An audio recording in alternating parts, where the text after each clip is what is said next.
suggests that if Jin ever meets another Zipful and encounters a similar situation, he should avoid rashly cutting off their fingers or doing anything drastic. It would only escalate tensions between their respective clans. Jin Runcandle finds Beradin's caution humorous and asks if he really believes that his father, Siron Runcandle, and Beradin's father, Kiliarch Zipful, are so closely acquainted that they would mobilize their entire clans just because of a squabble between children. Beradin acknowledges that even if someone lost a finger, it would probably just end with a few gold coins as compensation. He then says that he has taught him something valuable today, and he'll be sure to repay him for this favor at some point in the future. Jin Runcandle states that he will pay another day. For now, he will pay. He expresses his agreement, saying okay, gladly. Jin Runcandle instructs him to remain quiet and not disturb his rest until the transfer gate activates. He reflects that in a few years, the person before him could become quite a formidable individual. If not for their respective clans, he would have considered asking him to be friends. However, considering their affiliations, he contemplates that he could potentially be his eternal rival solely because he is a Runcandle. Jin Runcandle observes the behavior of the other person, noting their demeanor even after he almost lost his fingers. He concludes that if there is something wrong with the Zipfuls, none of them are sane. The system announces that teleportation will soon commence, cautioning passengers that pain and faintness might occur due to the ripple from teleportation. They begin to pass through the transportation gates, while Burden Zipful remarks that he had a good time and suggests meeting again. Jin Runcandle dismisses the idea, saying they should never meet again. After a while, Jin Runcandle steps out of the carriage. Petro stands before him, introducing himself as the second-in-command butler. He tells Jin that they have been expecting him and welcomes him to the main clan house of the Runcandles, known as the Garden of Swords. He reflects on the Garden of Swords, noting that only those who have achieved something significant for the prosperity of the Runcandle clan are granted the honor of placing their sword in this sacred garden. It symbolizes the aspirations and pride of every Runcandle. He recalls a time when he also aspired to place his sword there upon his death. In his previous life, he was weak, devoid of talent, unable to lead, and lacked cunning. He wonders why he ever believed that hard work alone would be enough. Now, in this life, he is determined to make it worthwhile to live in this dismal place. As he enters, everyone stands to welcome him. Rosa Runcandle, known as the Black Panther and the Lady of the House, greets him with a long time no see. He responds, "Yes, mother." The Lord Patriarch notices Mirakin in his cat form and asks if he picked him up from the streets. Jin replies that he adopted him. The Lord Patriarch comments on the use of adopted rather than picked up and commends Jin's boldness, saying that a Runcandle should always exhibit such confidence when acquiring something. Rosa Runcandle approaches the cat and asks for its name. Jin responds that it's Nabai Runcandle. Dippus Runcandle is taken aback and questions the appropriateness of giving the Runcandle name to a cat, reminding everyone that while Jin is still young, this seems wrong. He asks how anyone could bestow the family's name on an ordinary animal. Joshua Runcandle turns to Gilly, questioning Jin's upbringing. As she allows him to name a simple cat in this manner, Gilly apologizes for the incident. The Lord Patriarch intervenes, asking everyone to calm down, then inquires why Jin gave the Runcandle name to the cat. Jin explains that he did it to underscore his sense of responsibility. Although the cat might seem insignificant, it is the first living being he has adopted, and he believes that by giving it the Runcandle name, he underscores the seriousness of that responsibility. The Lord Patriarch remarks that it's interesting and asks Jin if he truly understands the significance of the Runcandle name. Jin confidently replies that he does. If anyone were to harm Nabai, they would have to face serious consequences. The Lord Patriarch observes that Jin seems to have a knack for making enemies, pointing out how his siblings are glaring at him. Jin acknowledges this, adding that he also has a talent for eliminating his enemies.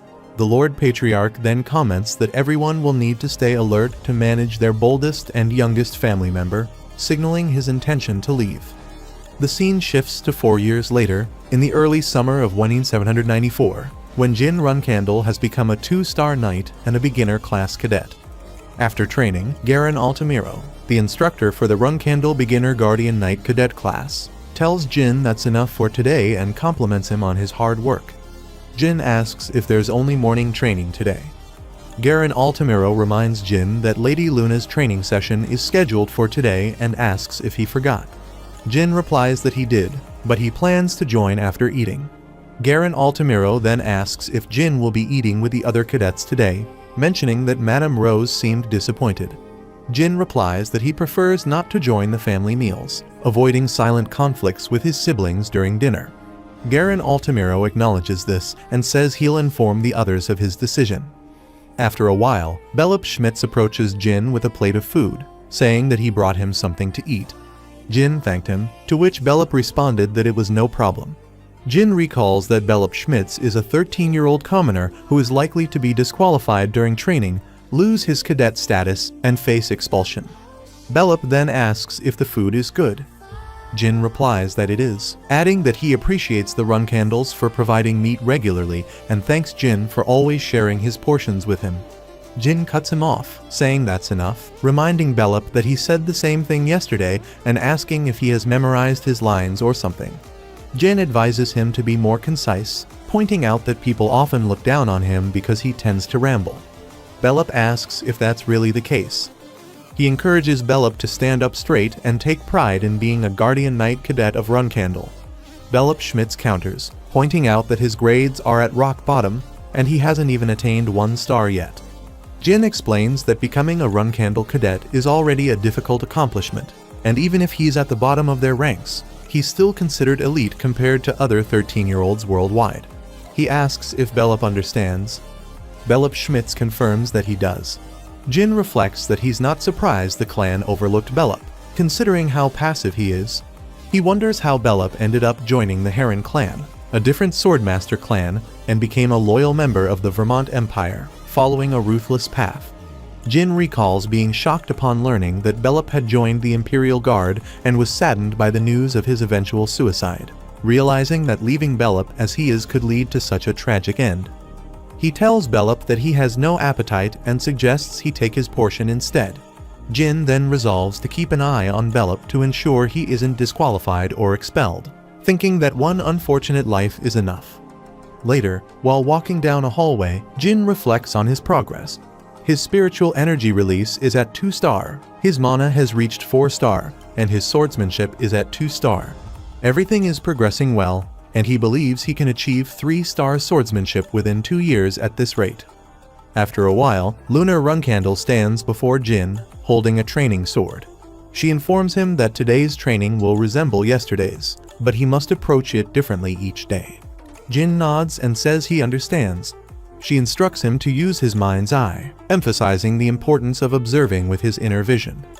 Jin contemplates how he'll navigate through this unfamiliar training, realizing that he'll have to find his own way through a process he has never encountered before.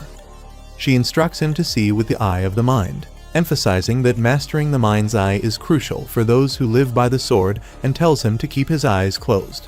Jin ponders this, recognizing that the mind's eye is a stage of enlightenment usually achieved by knights of 7 stars or higher, yet Luna is teaching him this technique while he's only a 2-star knight. Furthermore, the typical mind's eye involves manipulating aura, but Big Sister Luna doesn't use aura in her training, leaving him puzzled. He reassures himself, reminding himself that he trusts Luna, confident that she has a specific reason for her approach. He resolves to focus on the training and trusts that he will eventually understand its purpose. He believes there will come a day when everything will make sense. After a while, she tells him he's done great today and that he can leave now. He thanks her and departs. She reflects on how well he performed, noting that he always surpasses her expectations. His focus and posture are remarkable, especially for a 2-star knight. With his potential, he should achieve even more in a few years and continue to grow. She sees a promising future for her little brother. After a while, Garen Altamiro announces that he has arrived, addressing Jin Runcandle as a young master. He notices that everyone appears tense and explains that they can't help it. He elaborates that the practice sparring session today counts as a significant portion of their overall score, and a high score could be a fast track to becoming a Guardian Knight. This is why everyone is anxious. Additionally, today is crucial for Jin himself. Garen shares that Madame Rose said if Jin can defeat all of the top 10 cadets today, he can advance to the intermediate training class early next year. Jin Runcandle is surprised but pleased to hear this and comments that it's good news. He notices Belop Schmitz and wonders if he's feeling stressed again. Jin decides it's not a huge issue since he will ensure that Belop isn't exiled, but he also thinks a bit more confidence wouldn't hurt. Garen Altamiro calls for everyone's attention, announcing that today's sparring will be held in 3 rounds, with different partners each time. He also states that the top 10 combatants will face young Master Jin in one-on-one matches. The group agrees and begins training. Jin Runcandle observes them and thinks they're not bad, recognizing that they earned their positions as cadets through merit. Garen Altamiro instructs everyone to return to their places except for the 10 people he has chosen. They comply, and he tells Jin to get ready. Jin acknowledges the instruction and takes up his sword. Jin's first opponent is a girl, whom he swiftly defeats. He recalls that the record for this sparring session is 8 wins, but he's aiming to beat all 10, and he needs to be careful about his strongest opponent to achieve that.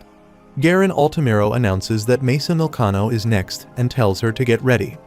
Mesa Milcano respectfully greets Jin, saying she'll be in his care, while he thinks about her reputation as an elite cadet who will complete all training and become a guardian knight immediately afterwards. Mesa Milcano expresses her desire to defeat Jin in their match today. Jin Runcandle considers the sparring match with Mesa Milcano to be the most crucial part of this test and comments that he's looking forward to it. As she moves to attack, he blocks her sword strike and thinks that she's grown stronger since their last encounter. Still, he believes he can defeat her. The real challenge, however, is that he has to fight 8 more opponents after this bout.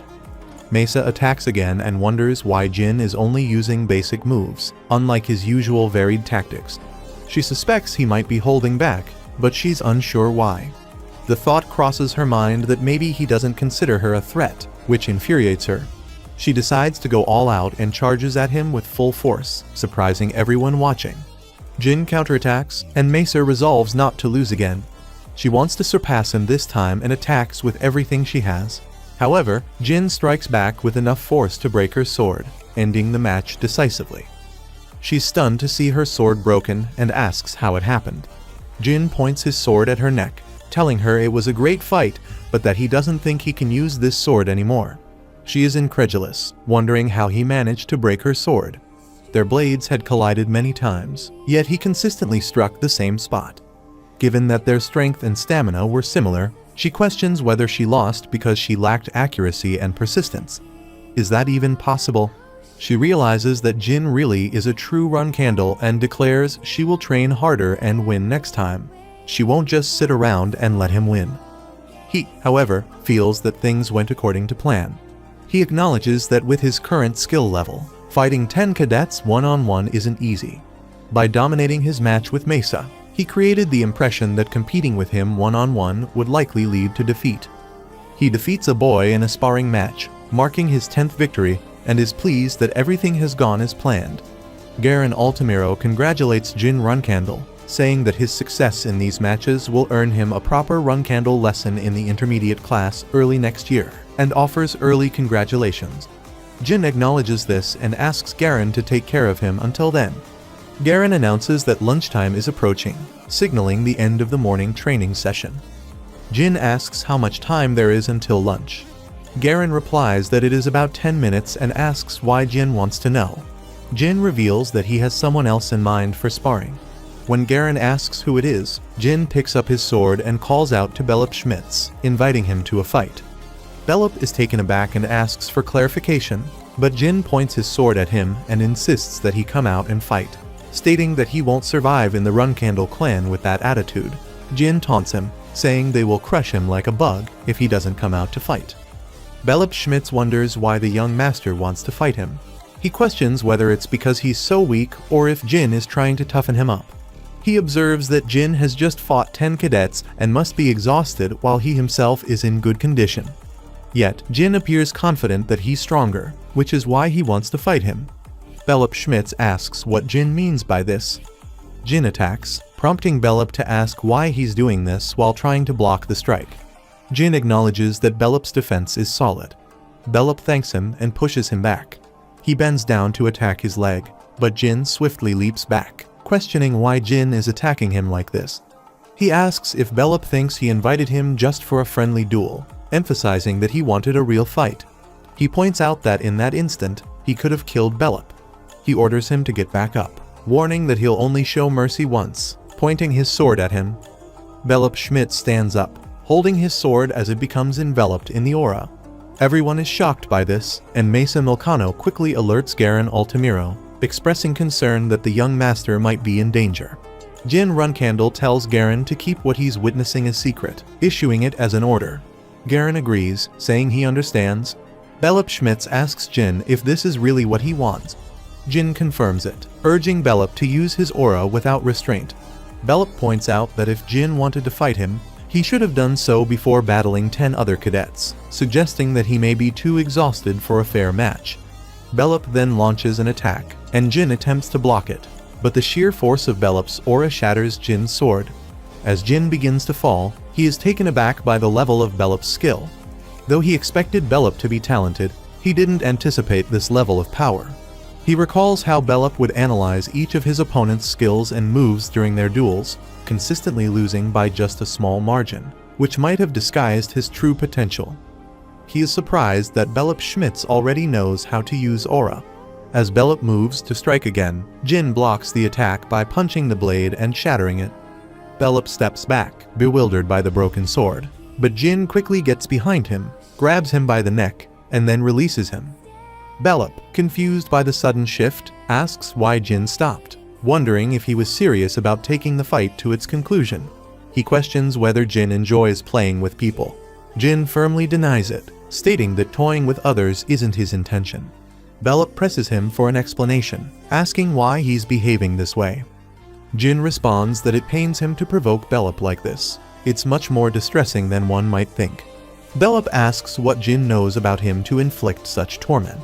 Jin sits beside Belop, admitting that he doesn't know him well, but he understands one thing: true consideration comes from a place of strength, and even though Jin may be physically stronger, Belop has shown a level of kindness and gentleness that he admires. Jin Runcandle tells Belop Schmitz that he admires his kindness, but that won't be enough to survive in this harsh environment. He expresses his hope that Belop can become strong enough to protect that gentle side of him, then acknowledges that he and everyone else might have been too harsh. At that moment, 2 women enter, carrying food.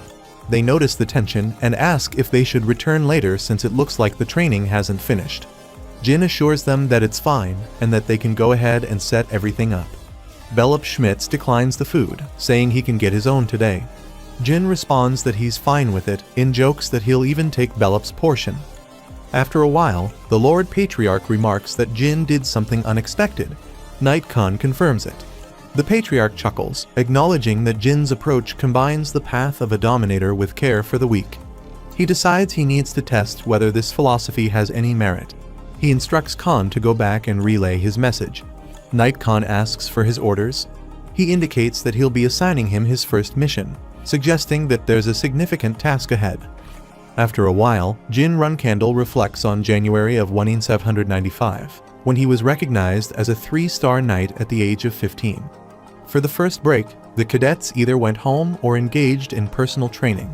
Upon transferring to the intermediate class, instead of wooden swords, they had to use real swords suited for them.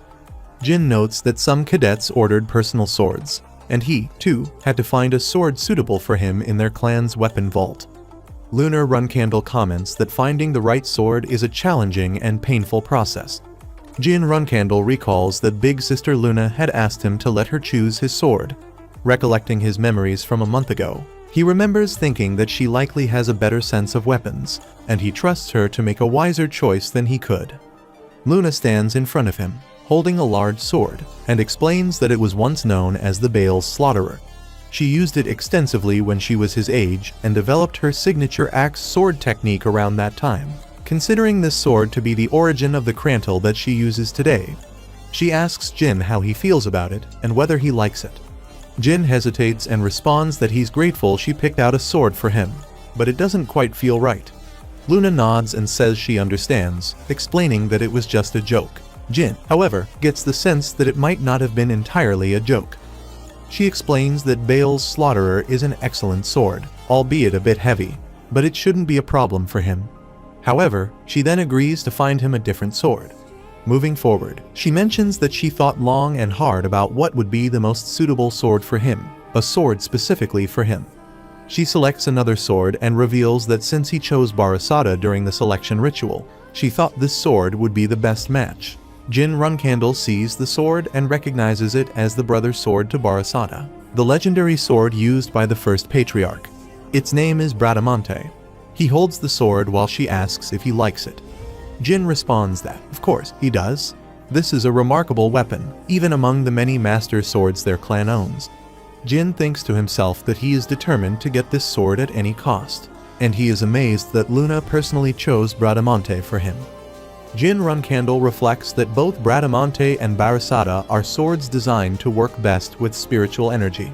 If he had chosen Bradamante himself, he likely would have faced strong opposition from his siblings. He acknowledges that Bradamante is a sword many of his older brothers and sisters desire, so for Luna to pick it for him is an extraordinary favor, and he's not sure how he could possibly repay her. Luna reassures him that there's no need for repayment, but she expresses sadness at sensing his unease around her. Jin denies feeling uneasy and assures her it's not the case. Luna persists, saying she's already sad, and he'll need to comfort his big sister's troubled heart. Perplexed, Jin asks what she means. Luna instructs him to close his eyes as they prepare to continue training. Jin complies. She asks if he knows what she's about to say, and he confirms that he does.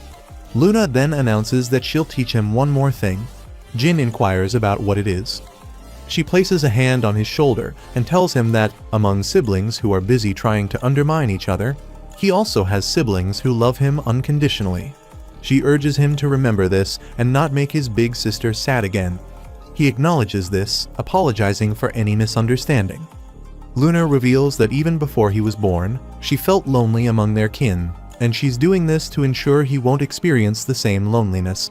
She hopes he understands her intentions. He confirms that he does. Luna nods and suggests they continue their training. She encourages her dear little brother to see with his mind's eye. After a while, Jin Runcandle shows his sword to Muraken and asks for his opinion. Muraken, lying down and reading a book, tells him to put it back, saying he still lacks control over his spiritual energy. Jin, confused, asks for clarification. Muraken explains that to properly wield Bradamante, he needs at least 3-star spiritual energy, but he's still a 2-star idiot. Muraken adds that Jin can barely imitate awakening the sword. Jin protests, stating that he feels he's close to achieving 3-star spiritual energy and should be able to use Bradamante properly soon. Muraken snaps back, warning Jin against his overconfident attitude, reminding him that Barasada and Bradamante are not swords to be used carelessly. Grabbing Jin's head, Muraken emphasizes that 3-star spiritual energy is just the bare minimum, and that he should use the sword as a regular weapon until he reaches 5-star spiritual energy.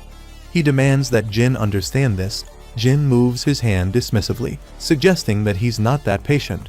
He asks Muraken what would happen if he managed to achieve 5-star spiritual energy by the end of the year. Muraken tells Jin Runcandle that even someone who won a kid's spiritual energy contest and survived on nothing but spiritual energy could never achieve 5-star spiritual energy by the end of the year. He emphasizes that his warning comes from a place of concern, urging Jin to stop saying things so absurd that even a dog would laugh at them. He advises Jin not to be stubborn if he understands the risks. Jin snatches Muraken's book and asks him to explain the comment about the kid. Muraken orders him to put the book down. At that moment, Gilly enters the room. Jin asks if something's wrong and if anything has happened. Gilly informs him that Instructor Garen is looking for him. Typically, the instructor would come in person, but this time, he requested Jin to meet him because he needed to explain a plan with the help of maps. Jin is surprised and asks if this is about his first mission. Gilly confirms, adding that Instructor Garen intends for Jin to depart as soon as the break is over. Jin remarks that it might be about time, considering he has reached 3-star swordsmanship, but he's puzzled by the urgency to leave as soon as the break ends. Gilly explains that missions are typically challenging and are usually only assigned to cadets starting in the intermediate class.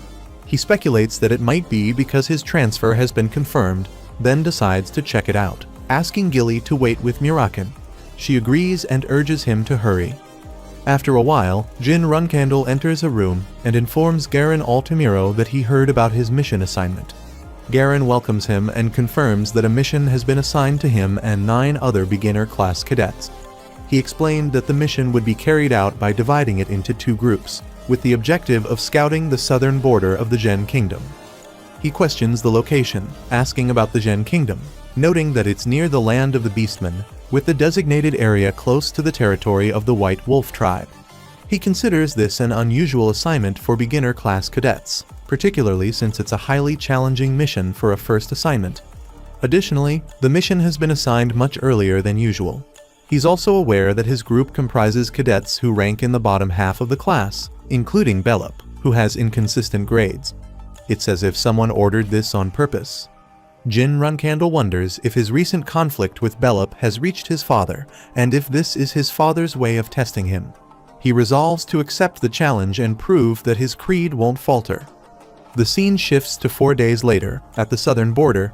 Jin Runcandle runs with others and explains that the goal of their mission is to search for the successor of the Gen Kingdom's Bill clan, Sember Bill. He states that upon arrival, they will set up a base camp in the central region of the border. After the camp is set up, each division will begin its search, sending 1 person back to camp each day to report their findings. He instructs everyone to address him as captain instead of the young master. The injured will remain at camp to rest and recover, and he concludes by hoping that their target is still alive. Bellup Schmitz reports that Eddington saw a member of the Watertail tribe. Jin Runcandle clarifies that the Watertail beastmen are known to avoid predators and are generally docile, indicating that there's little risk of encountering the aggressive White Wolf tribe. Jin Runcandle instructs Bellup Schmitz to head to the base 2 hours earlier due to a delay caused by snow, suggesting that he relocate to the 13th zone. Bellup acknowledges the order. Jin then directs everyone else to search the same zone. They all agree. However, Jin senses that something isn't quite right. This mission was assigned directly by his father, but everything is progressing too smoothly. It was supposed to be a test of his capabilities, but now he's not sure. During their search, they encounter a Watertail beastman carrying a fish. The Watertail gestures to the group, saying they look like beggars, then offers the fish as a gift. Jin thanks the Watertail, assuring them that he'll return the favor. He realizes that going beyond the 13th zone would enter the land of the beastmen, which is risky for beginner class cadets. He knows they wouldn't stand a chance against more aggressive tribes like the White Wolf. Jin resolves to take it easy and focus on completing the mission without unnecessary risks. He decides to finish searching the rest of the area over the next 4 days, maintaining caution to avoid complications. At that moment, Bellup Schmitz arrives, calling out to Jin Runcandle. He asks what's going on, and Bellup reports that the 2nd Division has been ambushed. He orders everyone to get ready to move out, and then asks about the situation. Bellup explains that the 2nd Division fled and scattered, and one of the escapees made it back to the base camp to report what had happened. He asks if the attackers are beastmen, but Bellup clarifies that they are humans, with a confirmed count of 3. He suspects there were more attackers, remarking that they wouldn't stage an ambush with just 3 people. He instructs Eddington and David to go to the base camp and scout the surrounding area, emphasizing that if they see the enemy, they should avoid engaging and report back to him immediately. They respond in agreement. Jin Runcandle contemplates the situation, thinking that there are too many unknowns for this ambush. He wonders what the attackers' objective could be, especially since they targeted the 2nd Division instead of his division, the 1st. He concludes that whoever they are, they will pay dearly for crossing the Runcandle clan. After a while, Bellup Schmitz notices blood on the ground and exclaims in shock that it might be Mesa from the 2nd Division. Jin Runcandle tells him to stay calm, pointing out that the blood hasn't hardened yet, and there's no sign of corpses or body parts. He deduces that there was an altercation, and the 2nd Division fled. Based on the footprints, it seems there was only one attacker. Sierra finds some used bandages and comments that they appear to be Huffister products, showing them to Jin. He praises Sierra for the find and asks where they were discovered. Sierra indicates that they were located on the west side. Jin concludes that the 2nd Division was ambushed, bandaged themselves here, and then fled toward the west after detecting another threat. Jin instructs Sierra to join Eddington and David to report the current situation. He then tells Bellup Schmitz to follow him as they continue the search. Belop agrees, and they head off together. After a while, they both hide behind a tree, and Belop Schmitz whispers that he sees the second division. Jin Runkandel confirms it but notes that Mesa is missing. Moreover, he spots someone else lying in ambush. He instructs Belop Schmitz to close his eyes for a moment and then strike the person on his left after 2 seconds. Belop agrees and prepares to act. Jin Runkandel recalls what Murakin told him about the properties of spirit energy. Anything infused with spirit gains increased cutting and destructive power, while the object's presence gradually diminishes. Belop Schmitz moves to attack the masked ambusher, who reacts by blocking the strike and demanding to know what's happening. Jin Runkandel engages the other attackers, swiftly knocking them out. Once the fight is over, he asks if everyone is okay. A brown-haired boy replies that they're fine, but the assailants took Mesa. A gray-haired boy mentions that they don't have any information on their attackers. Jin assures them that they should focus on recovering and that they'll find a way to track down Mesa and the ambushers. Kinzelo pleads for help. Jin Runkandel asks if he's begging for his life, remarking that it's clear he's not a brainwashed Zipful subordinate. Jin offers him 2 choices. 1, they reveal their affiliation, objective, and the location of their base, and only one of them will be killed. Or 2, they remain silent, and everyone associated with them will die. Jin assures them he's a man of his word and declares his name as Jin Runkandel, swearing on his clan's name and honor. Kinzelo agrees, asking for a guarantee for his family's safety. He reveals that he's part of a revolutionary group known as Kinzelo. Jin Runkandel recalls that Kinzelo was a terrorist organization active until his death, notorious for assassinating the Zhen Kingdom's emperor and causing widespread chaos and destruction among the citizens. They presented themselves as a revolutionary group, but in reality, their idea of revolution was about installing their own leader as the ruler of the world. Jin Runkandel asks if the attack on Runkandel cadets was intended to create chaos in the Zhen Kingdom. Kinzelo, a low-ranking member, admits he wasn't told much but shares that his active camp is at the entrance to the land of the Beastmen, and there are approximately 24-star knights and magicians. Although he doesn't know the location of their main base, he reveals this much. He asks one more question, inquiring why they took Mesa. Kinzelo explains that it was for their declaration of revolution. They needed female cadets alive for their symbolic purposes. The brown-haired boy, angered by this, lashes out at Kinzelo. He insists that's all he knows. Jin Runkandel confirms that he will keep his promise, then kills Kinzelo. He then asks how long it's been since Mesa was kidnapped. Belop Schmitz estimates that it's been nearly an hour. Jin Runkandel says they might still be at the entrance to the land of the Beastmen, instructing everyone to recover and then request help from the main clan house.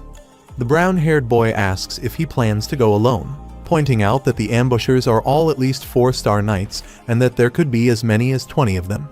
Scott agrees, emphasizing that handling them all by himself is impossible, and that cadets often face fatal dangers during missions. He urges him not to take the risk. Jin Runkandel acknowledges the dangers but insists that in a situation where a cadet has been taken captive, he, as a son of the Runkandel clan, cannot stand by and do nothing. He asserts that he's much stronger than they realize and warns that any further defiance will be considered disobedience. He tells Belop Schmitz that, since the entire 2nd Division is injured, he's the strongest among the remaining cadets and must keep his composure. He asks if Belop understands. Belop Schmitz agrees to do his best and assures him that he'll keep it in mind. He then quickly sets off, hoping he's not too late. He assesses that his enemies are approximately 24-star martial artists, while he is at a level of 3-star swordsmanship, 4-star mana control, and 3-star spiritual energy release. Although he is advancing quickly, he knows that confronting them all at once is not practical, so rescuing Mesa becomes his primary goal. He decides to fight as little as possible and focus on finding Mesa. He places his hand on the ground and activates his seismic sense, then dual casts the Wind Pursuit spell. As he sprints across the terrain, he deduces that the captors are headed towards the plains and are not far ahead. Suddenly, arrows whiz past him, prompting him to dodge swiftly. Mills shouts, identifying him as a Runkandel cadet and ordering his capture. Jin Runkandel draws his sword, enveloping it with a magical aura, and retaliates against his attackers. An elderly man, watching the scene, questions why a Runkandel would use magic. Mills curses and then orders his comrades to kill Jin Runcandle instead of capturing him. However, Jin Runcandle's magic-infused attack knocks Mills back. The old man is stunned by this display of power and yells for everyone to keep their distance from Jin. He conjures fire magic to restrain Jin's hand while Mills attempts to strike from behind. Jin Runcandle counters by slashing with his sword, breaking the fire spell and thwarting Mills' sneak attack. The old man, taken aback by Jin's resistance, exclaims in frustration that if fire doesn't work, he will try ice. He launches an ice spell at Jin, but Jin effortlessly shatters it with his sword. The old man is astounded and mutters that there's no way his spell could be broken so easily. Jin Runcandle charges toward him, cursing Kanzilo as he advances. Jin thinks they must not be worried about covering their tracks. Their overconfidence suggests they lack experience. He concludes that they must have regrouped with others and then moved by carriage. He believes that Kanzilo is an organization with a clearly defined chain of command, suggesting that any spoils they acquire are likely distributed based on rank. Since the lower-ranking members wouldn't dare take spoils reserved for their superiors, this might be his best opportunity to rescue Mesa while she's still unharmed. Looking at the map, he realizes they're approaching the land of the Beastmen, indicating that their base could be nearby. This means he has to create a distraction to open a way to rescue Mesa. He casts a fire spell to ignite the forest, reasoning that the commotion will draw their attention and give him a chance to act. The sudden blaze causes panic among the Kanzilo members, with one of them shouting about the fire.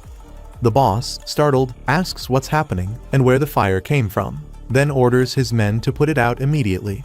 He yells at them to fetch water, calling them imbeciles for their incompetence. He urges the magicians to use ice and water spells to extinguish the flames.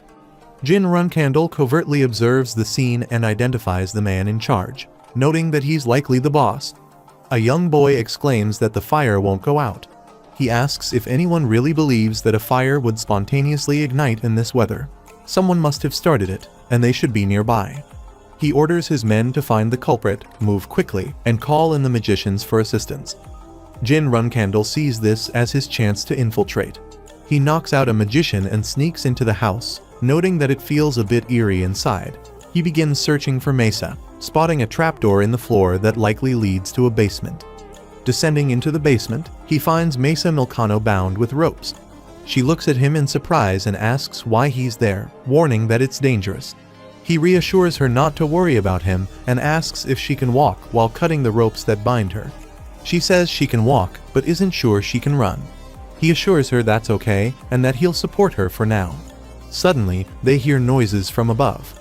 Jin asks what that sound could be, and Mesa asks if he can make her a promise. He commands her to stop talking, but she insists that if things become truly dangerous, he must leave her behind. He shouldn't risk himself here.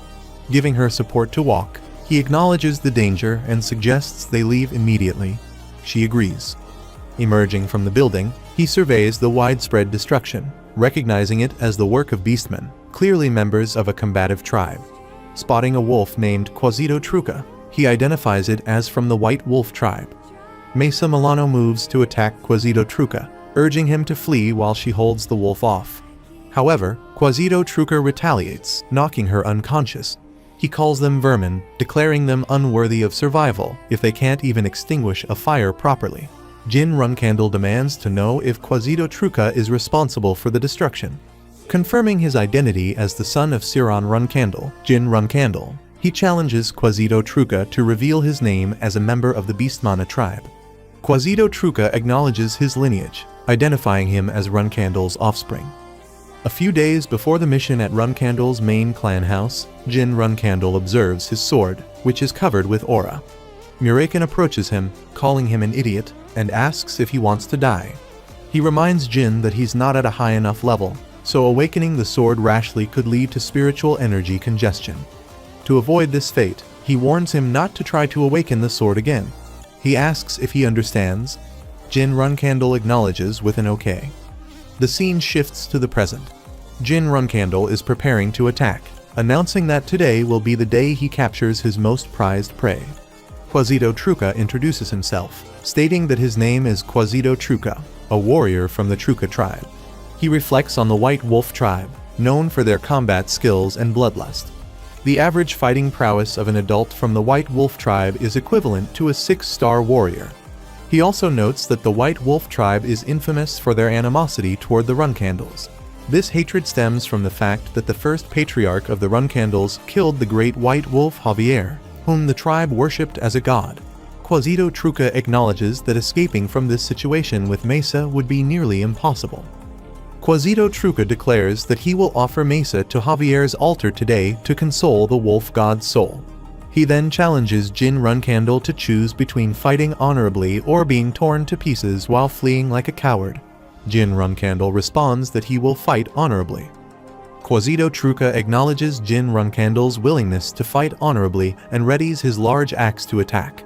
However, Jin Runcandle manages to block the strike, noting to himself that it's not surprising for the White Wolf tribe to possess such immense strength, given how difficult it is to parry even a single attack from them. Quasito Truca attempts another attack, but Jin remains confident, knowing he has a few hidden tricks that his opponent is unaware of. He reflects on the tools at his disposal: his elder sister's pendant, magic, and spiritual energy. He concludes that using the pendant, a powerful artifact, wouldn't be appropriate for a relatively minor confrontation like this. Moreover, he believes that if he can't overcome a challenge of this magnitude without resorting to the pendant, he wouldn't be worthy of rising to a higher position. He also dismisses the idea of using magic, recognizing that his current 4-star level spells wouldn't be sufficient to penetrate a White Wolf's tough hide.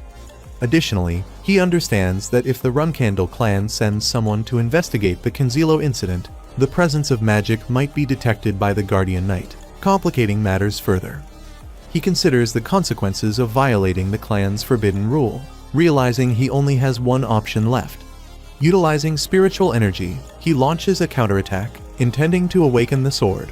Quasito Truca observes his movements and comments on the quality of his sword, noting that despite its incongruence with the black sword symbol, it appears to be more resilient than expected. He reminisces about the sensation of awakening the sword on that fateful night. Quasito Truca declares the end of the battle, stating that with his white sword, he will offer him as a sacrifice at Javier's altar. He focuses on the task at hand and prepares to strike. Quasito Truca expresses confusion and is unable to perceive what is happening. Jin explains that until recently, he, too, was unaware of why his clan's emblem depicted a black sword, then proceeds to wound him with his sword. Enraged, Quasito Truca demands an explanation for his actions. He acknowledges it as a good match and shouts toward the sky. He berates himself as a useless idiot and questions his plans with such feeble skills. He asserts that he is oblivious to reality, a disgrace to the clan, and laments sharing the same mother with him. Quasito Truca reminds him of their previous conversation, warning that when a child lacking in spiritual energy like him awakens the sword, there will be consequences and questions if he intends to perish from spiritual energy congestion at this moment. He urges himself to focus, emphasizing that losing concentration will lead to his demise, as he has already been instructed on what needs to be done. Sitting down to meditate, he contemplates releasing spiritual energy. However, he struggles to release it properly due to being ensnared by the surrounding spiritual energy. Determined, he resolves to try again without allowing himself to become entangled. He tries to stay calm, telling himself to go through it one more time. He questions whether he managed to come out of it unscathed, noticing that the pain vanished suddenly, which makes him a bit uneasy. His body feels the same as usual, but it seems overly saturated with spiritual energy. Still, he shouldn't have any trouble moving, so he decides to head back to meet Mesa. He hears a noise and asks who's there. Semper Bill emerges from behind a rock, pleading for his life. Jin Runcandle asks if he's a surviving member of Canzilo. Semper Bill quickly denies it, explaining that his name is Semper Bill from the Bill clan in the Jan Kingdom. He recognizes him and mentions that he was asked to find him. Semper Bill is relieved and thanks him, saying he's glad to meet a Runcandle. He reflects on how he'd almost forgotten about this encounter due to the chaos with the Canzilo group. Semper Bill assures Jin Runcandle that he will never forget his kindness. Jin carries Mesa Milcano on his back and tells Semper to forget about it, explaining that he's just doing his job. He suggests they head back now and then asks how Semper ended up being kidnapped by Canzilo. Mesa Milcano explains that he was following his lover, who was leading him to this location. Jin Runcandle questions if they were eloping, But Sember quickly clarifies that his lover actually died 2 years ago. Despite this, he noticed that her face, voice, and even the 2 moles on her wrist were exactly the same as when she was alive.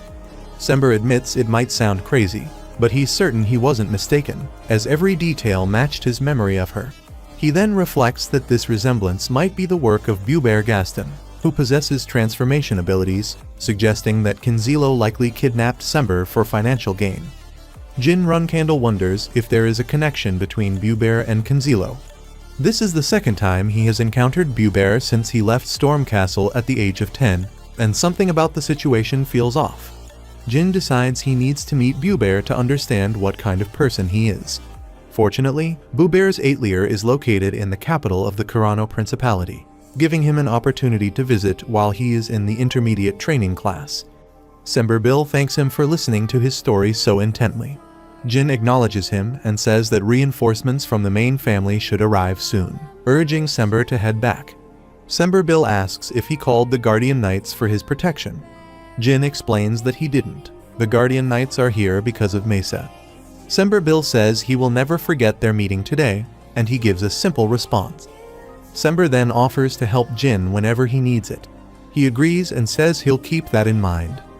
After a while, Gilly congratulates Jin Runcandle on successfully completing his first mission, saying she is very impressed. Jin responds with a simple thanks.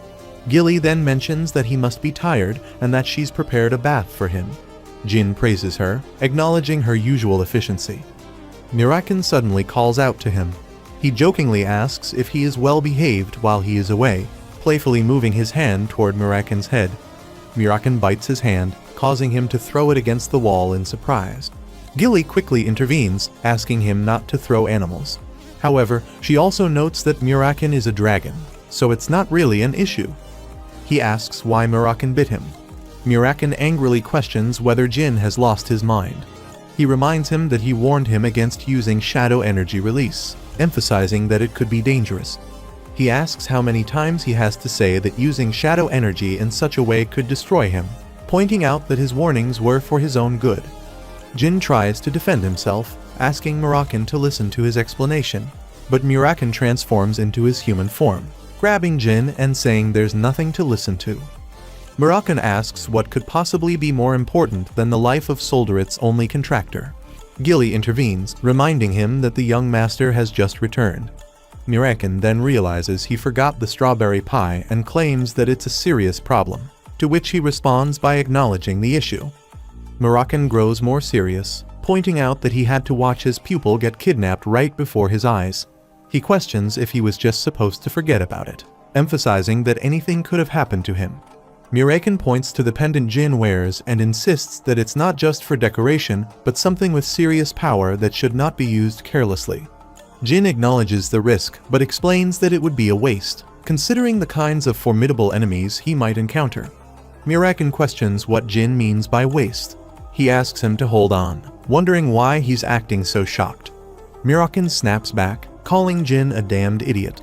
He questioned how he knew that he released the sword's power. He states that his shadow energy has suddenly jumped from 3 stars to mid-4 stars and asks how it could have happened. Jin Runcandle acknowledges that he did feel that he was overflowing with shadow energy, but to think he'd go up a whole star and shows Solderit's magic on hand. He mentions he had better thank Solderit for his grace. There are 10 people who have experienced shadow energy intoxication, and he corrects himself, stating it's 11 now. Anyway, 9 of them died from it. Jin Runcandle says he is one of the 2 who survived and asks who the other is, suggesting the founder. He corrects, saying it's him. If it were Temer, he would have died. Jin Runcandle remarks that they are basically the same, assuring him he does not want to experience that pain a second time either, and states he is going to wash up. He remarks that with that strawberry pie, they have to let him starve so he can get himself together. She replies that she will be off to prepare the young master's meal then. Mirakin expresses his jealousy. Meanwhile, Anne Runcandle, the 9th flagbearer of Runcandle, asserts that there's no way Jin could have won a fight against a White Wolf tribe warrior. Mayu Runcandle, the 8th flagbearer of Runcandle, agrees, mentioning that Jin could have won if it were a bandit in a wolf pelt, considering he has only just become a 3-star knight, and asks how he could have killed a white wolf. She responds, saying there may have been a chance he did, especially if the guy the youngest faced was particularly weak. He insists that even so, it's still impossible. It makes even less sense that Mother just believed that up front. She asks if he doesn't think so, too, and notices Haytoner Runcandle and Daytoner Runcandle approaching. Haytoner Runcandle agrees, saying of course. Daytoner Runcandle whispers, maybe Jin really did kill him. Haytoner Runcandle asserts that, regardless of his monstrous nature, it is simply impossible, and the issue is not whether he has killed a white wolf. Rather, it is that he will now be joining the intermediate class. He affirms that it holds true. If Jin were to enter the intermediate class, it would spell their demise. Haytoner Runcandle expresses his despondency. He acknowledges that, indeed, it is a dismal situation. Mayu Runcandle remarks that they are two blockheads and queries what they are so audibly whispering about, insinuating their fear of the youngest joining the intermediate class. They deny any fear, asserting that they are not scared of Jin. Anne Runcandle urges honesty with his elder sisters, expressing his disdain for mouths that utter lies, deeming them the most detestable aspect of the world, to the extent that he desires to rip them off. They reiterate their fear of Jin. She then questions whether his sisters should assist them. They inquire as to how. She offers to lend them her sisters specifically, urging them to utilize them effectively as their servants. He thinks that the Runcandle Intermediate Training class adheres strictly to the law of the jungle. The class comprises knights ranging from 3-star to 5-star, with a mix of new recruits and those who have been training there for over 10 years. Both Mayu and Anne often select a few cadets and treat them like slaves. Anne remarks that he can use these cadets to put the youngest in his place since they aren't particularly fond of him either. However, she warns her brothers that if they can't handle it properly, they should be prepared to face the consequences. Meanwhile, Jin Runcandle dries his hair with a towel and reflects on the successful completion of his first mission. As a result, he has been accepted into the intermediate class. His shadow energy has reached 4 stars, but to use it effectively, he'll need to bring his swordsmanship up to 6 stars within 5 years. He understands that achieving the 6-star level means he's a remarkable swordsman, while reaching 7-star denotes a master. Yet, he knows that this level of proficiency is only considered exceptional among ordinary people. If someone reaches 8 stars or beyond, they are seen as an anomaly. Out of the 2 billion people on the continent, fewer than 100 have achieved 9 or 10 stars, and there is only one person who has surpassed that. He thinks about the demigod, the Celestial Knight. In this life, he aims to become a Celestial Knight, but then corrects himself, he will surpass that. He sits on the sofa and remarks that he will soon face new challenges after enrolling in the intermediate class, especially with the Tona brothers already there. He knows, even without direct experience, that once he joins the intermediate class, even brothers can turn against each other, regardless of age, to maintain their standing. In the basic class, everyone is young, and their skill levels are similar, which fosters a sense of camaraderie. But in the intermediate class, only those with hardened hearts survive. He realizes that in a place where strength and skill are the ultimate currencies, there's only one path for him: to use brute strength to dominate the intermediate class. After a while, Jin Runcandle knocks on his mother's door while she is writing, and she calls him in. He enters the room, and she greets him, noting that she heard he completed his mission successfully. She commends him on his excellent results. He thanks her, and she acknowledges that according to the report she received from Petro, Jin declined her offer to change rooms. She mentions that this particular room is typically reserved for those who might become the future patriarch, and it has remained unoccupied since Joshua used it as a child. She says she would like him to use it now. Jin expresses his gratitude but politely declines. She asks why, and he explains that even though it's a prestigious room, it doesn't hold much significance for him. He feels it's too grand for his current needs, and that, at the end of the day, it's just a room. She asks if he's certain he doesn't want the room. He replies that he's sure. His mind is made up. She nods and tells him he may leave. He agrees and exits. After he's gone, she muses aloud, wondering whether her youngest son lacks ambition or has so much that he declines offers with hidden intentions. She mentions that the room she offers is typically reserved for the eldest child, who is expected to lead the Runcandle family in the future. By accepting it, he'd gain significant support but also become the target of his siblings who didn't earn the same privilege. She concludes that he likely understood that she was testing him, and she wants to see how he'll manage in the intermediate class, where factions and alliances can play a significant role. After a while, Jin Runcandle stands before his beginner class cadets and announces that they will be considered his faction. He assures them that they will inevitably face taunts and torment, but urges them not to fear, as he will not tolerate such behavior. He promises that the harassment will cease once he fully conquers the intermediate class. He instructs them to stick together in groups of at least 3, even outside of training time, and to avoid wandering alone. They respond with a collective yes. After a while, Zed Runcandle, an 8-star knight and Siron Runcandle's younger brother, calls for attention. He announces that 10 new recruits have joined them this year, while 27 trainees have dropped out. He instructs the newcomers to learn the ways of the intermediate cadets from their seniors, explaining that his only responsibility is to teach and evaluate swordsmanship. He emphasizes that, aside from murder, any other issues or incidents should be resolved among themselves. He then addresses the senior cadets, asking them what he always preaches. They respond in unison. Runcandle does not need the weak, repeating the mantra. Jin Runcandle finds the chanting unsettling, feeling it radiate malice intended to crush the spirits of the recruits. He notices the Tona brothers among the group, and the cadet beside them looks like he's been with the intermediate class for quite some time. Jin suspects that the Tona brothers might have recruited him and wonders if they are receiving assistance from his older sisters, Mayu and Anne. He asserts that he is certain their intention was to break the wills of the new recruits, but he should demonstrate to them that they are sorely mistaken. Detona Runcandle notices Jin and wonders why that reckless individual is approaching them. However, Detona encourages himself, realizing that from today onward, they have the support of their older sisters, Mayu and Anne.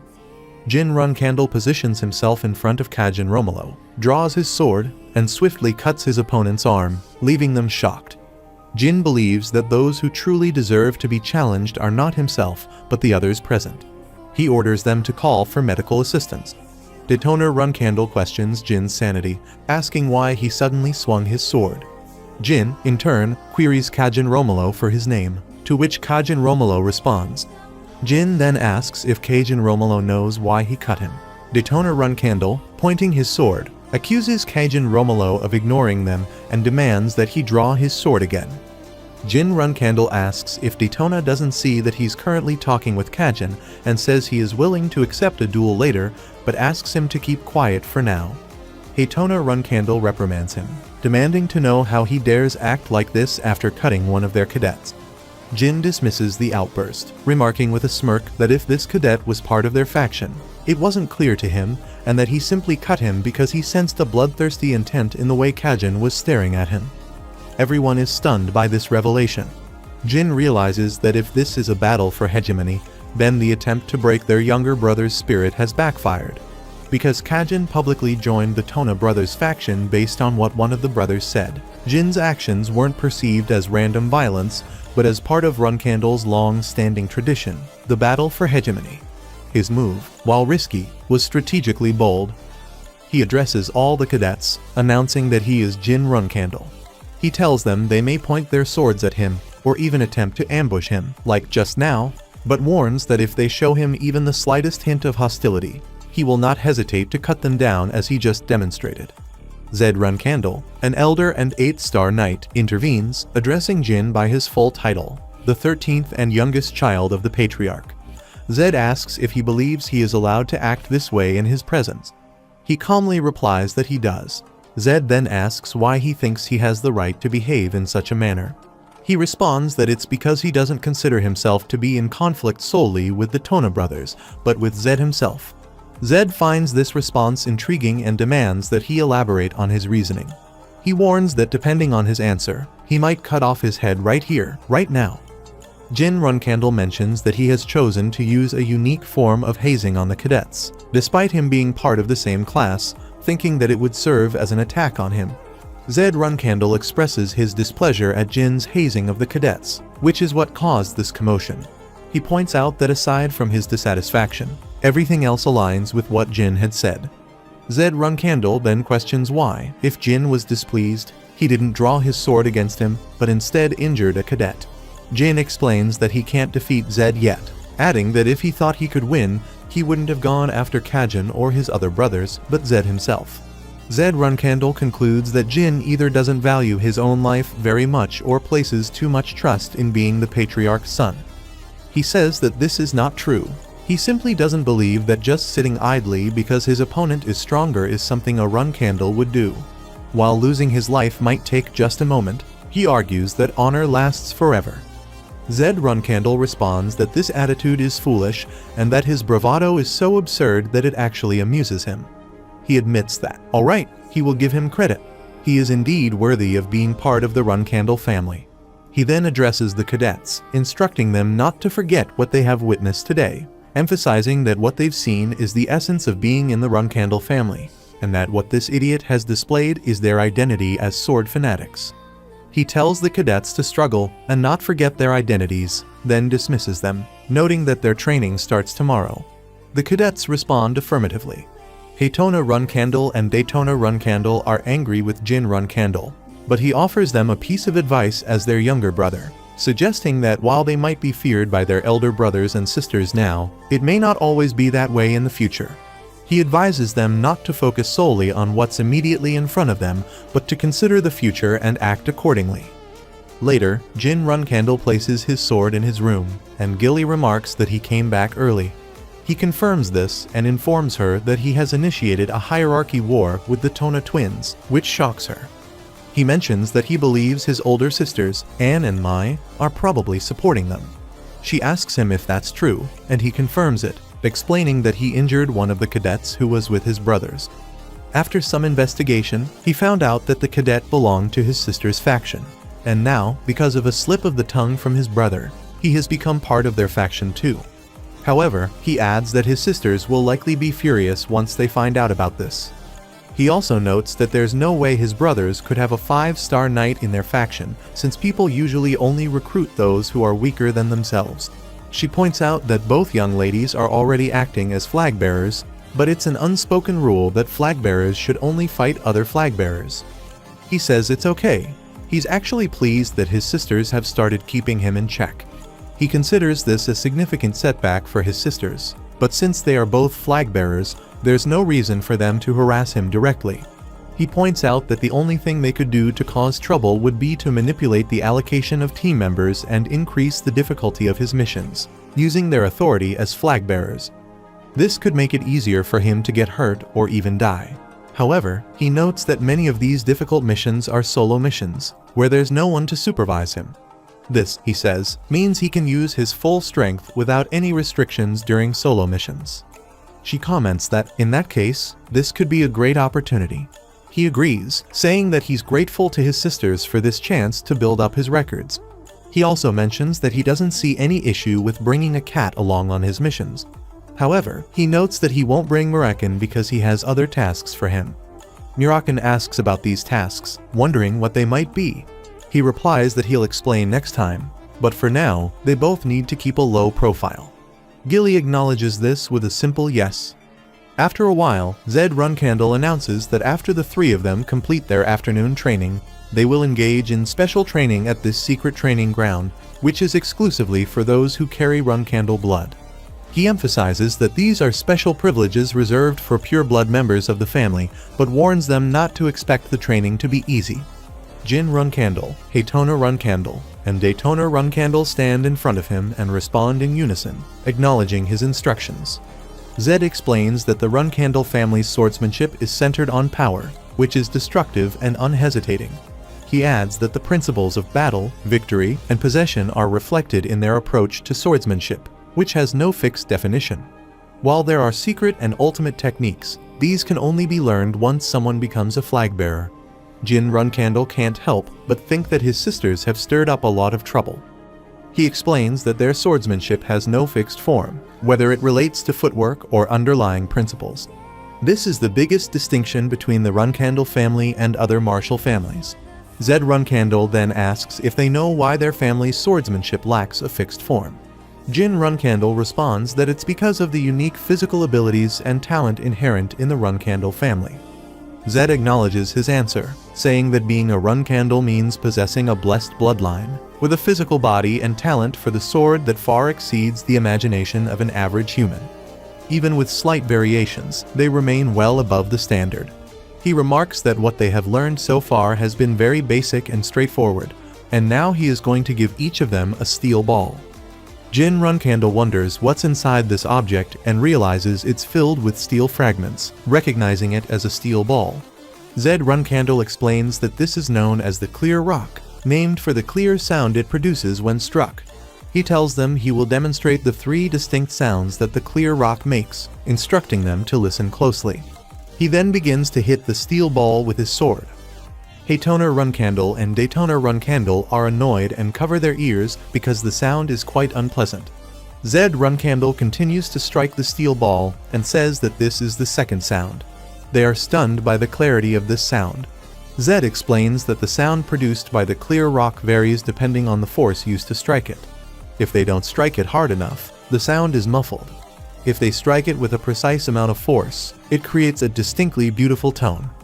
Jin Runcandle realizes that the purpose of this training is to ensure that they can produce a beautiful sound each time they strike the clear rock. This implies that the training is designed to develop their strength control, mental fortitude, and concentration. Considering the physical capabilities of the Runcandle family, this approach is indeed an effective method, even though it seems relatively simple. Despite its simplicity, he feels that this training might be too safe to be considered special training exclusive to the Runcandles. Zed Runcandle moves to strike the clear rock again and announces that he will now demonstrate the final so. Jin Runcandle wonders what the third sound is. He definitely heard rattling from inside the clear rock, suggesting it contains steel fragments. As he listens to the sound of the strike, he has a sudden realization and rushes toward Haytoner Runcandle and Daytoner Runcandle, pushing them to the ground and telling them to lie down. The steel ball then shatters and explodes violently. After they get up, Haytoner Runcandle asks what just happened. Zed Runcandle comments that the youngest has good instincts and explains that if the clear rock is struck too hard, it will explode, just like it did. He then says that now that they know everything they need to, it's time to start training. He remarks that he's the first one to avoid getting hurt after Luna, and most of his siblings learned this from him. He considers this brutal demonstration a rite of passage of sorts, noting that he didn't expect they'd have another unscathed child. Jin Runcandle raises his hand and asks if he may inquire how Luna New Nim avoided the injury. Zed Runcandle cautions that Jin might be disappointed by the answer, as his brothers were. Jin Runcandle assures him that he's fine with that. Zed Runcandle then reveals that, unlike him, Luna didn't avoid the explosion. Like the others, she took it head-on, but was so resilient that she wasn't hurt at all. He then explains that from now on, the 3 of them will be striking the clear rock until they can produce a clear sound under any condition. He asks if they understand, and they respond with a resounding yes. Meanwhile, Luna Runcandle is sitting in her room reading a book when her nanny arrives with a cup of tea. She thanks her and places the cup in front of her, saying it's about what they discussed earlier. Luna confirms that it's about the sibling who tried to assassinate Jin. The nanny takes a seat on the sofa and acknowledges that Luna is suspicious of Mayu and Anne, given how they're trying to keep Jin in check. She believes it's highly likely that they were behind the assassination attempt. However, she questions whether they would actually go that far, asking if they could really be crazy enough to attempt an assassination inside the Storm Castle. Luna explains that targeting someone within the Storm Castle as part of the succession wars is strictly prohibited. If their father found out about such a plan, the entire family would be thrown into chaos and their own lives would be at risk. She doubts they would risk such consequences. She then asks what the chances are that Jin might be lying or have misunderstood something. Luna says that Jin was 10 years old at the time, so she believes both scenarios are possible. Honestly, they've been investigating for 5 years since then, but they still haven't found any conclusive results. She doesn't think Jin would have lied. She recalls Jin mentioning that he felt a bit uneasy for some reason. She explains that Jin was cautious around her, not because of simple awkwardness, but because he sensed his life might be in danger. It was that kind of tense atmosphere. She asks if they should investigate young ladies Mayu and Anne. Luna agrees, asking her to proceed with the investigation.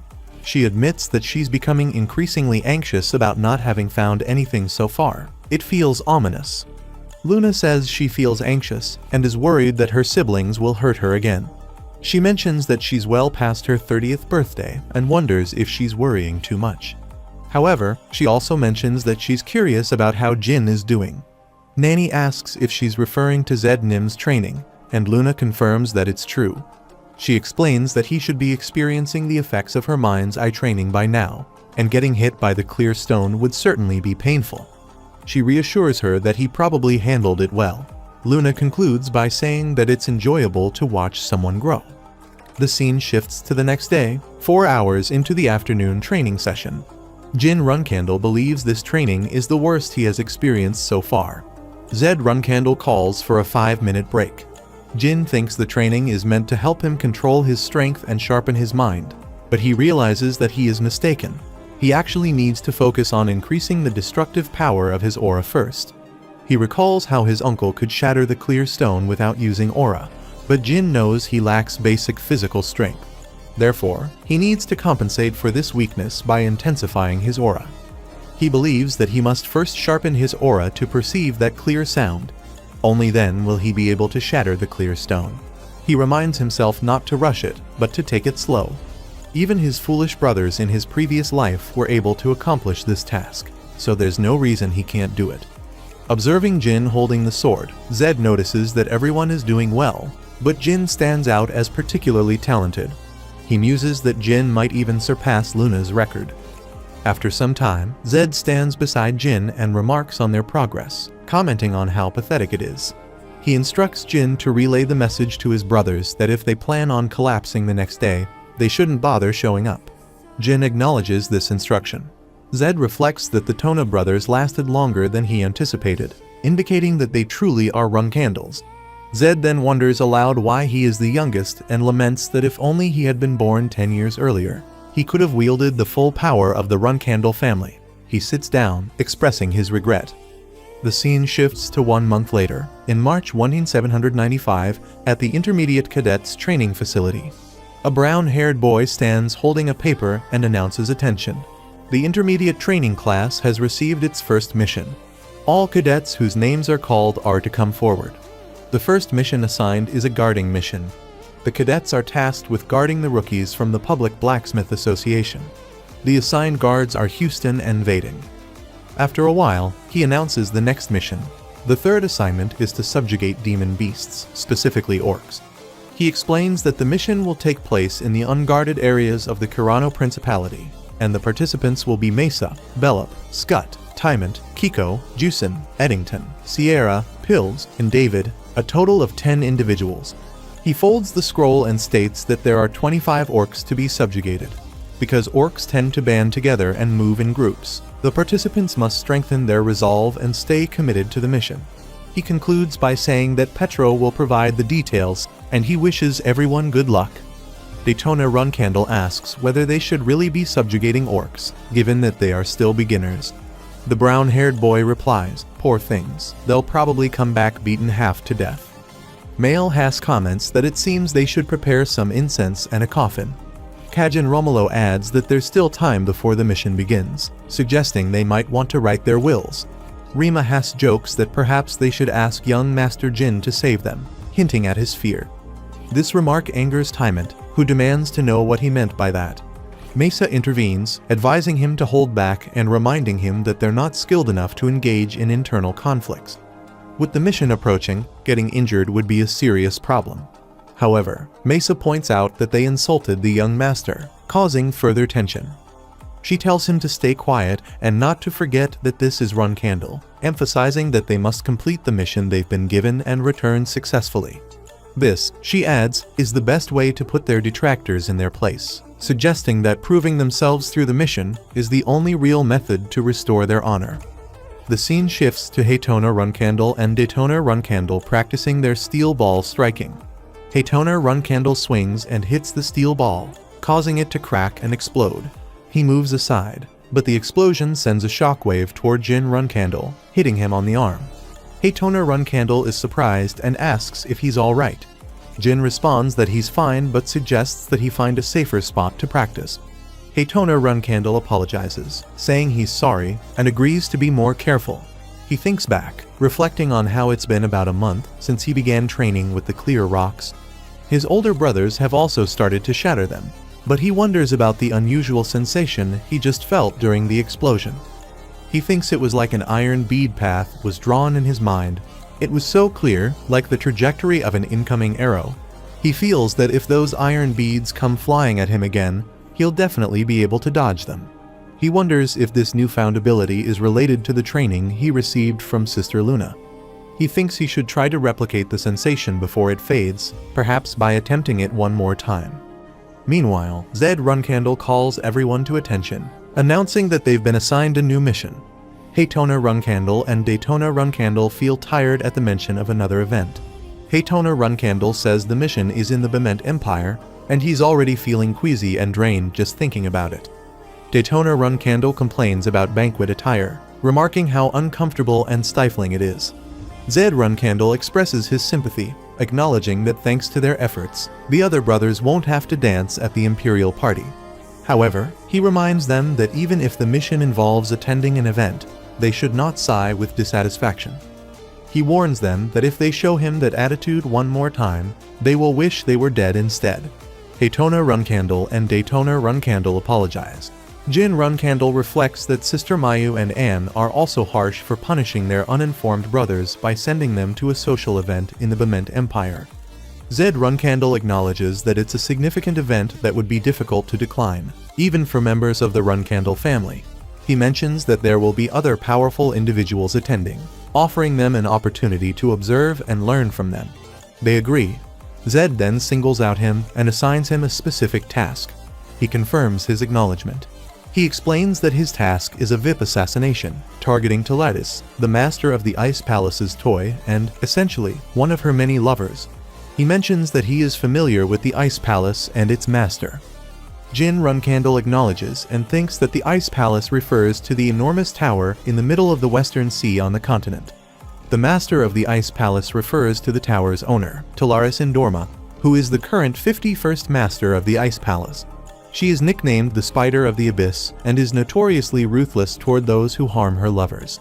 Zed Runcandle explains that the Ice Palace is an independent force beyond the influence of the Runcandle and Zippel families.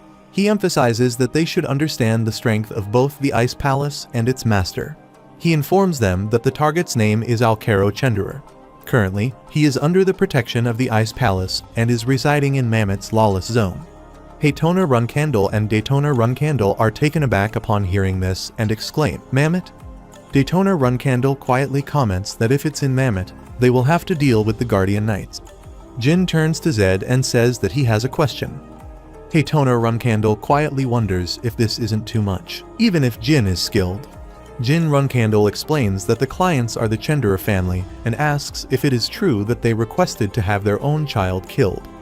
Zed Runcandle confirms it, saying that the Chenderer family seems to have exhausted all options to bring him back.